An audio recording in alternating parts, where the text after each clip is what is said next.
మా మామ హార్వెస్టర్ దగ్గర ఉన్నాడు, ఏం చేస్తున్నాడో అడుగుదాము. అలాగే సోషల్ మీడియాలో చాలా మంది మిషన్ గురించి అంత సంపాదించిన ఇంత సంపాదించిన అని చెప్తున్నారు, కానీ ఈరోజు అతని మాటలను తెలుసుకుందాం మనం. మామా, మిషన్ తెచ్చినావు కదా, నీ ఎక్స్పీరియన్స్ చెప్పు మామా. వద్దురా స్వామి, ఇప్పుడే పంచర్ అయింది, పంచర్ వేయించుకొని వచ్చాను. బిగించుకుంటున్నా గణేష్. డ్రైవర్ లేరా?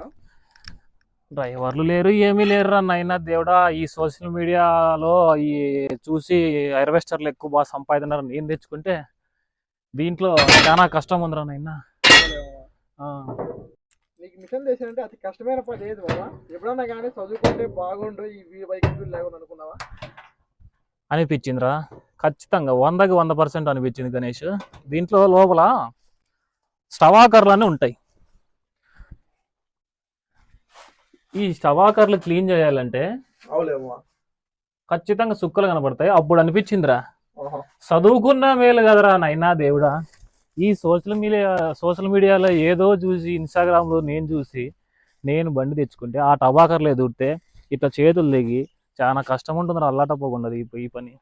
మీరు మళ్ళీ సోషల్ మీడియాకి ఏం చెప్దాం అనుకున్నారు మామ? ఒకవేళ కొత్తగా హార్వెస్టర్ తెచ్చే వాళ్ళకు నేనైతే చూశారా, నా కష్టం చాలా ఉంది. డ్రైవర్ రాకపోతే చాలా కష్టము. ఇదైతే ఒకరే చేయలేరు, ఇద్దరు ఉండాల్సిందే. చాలా కష్టము.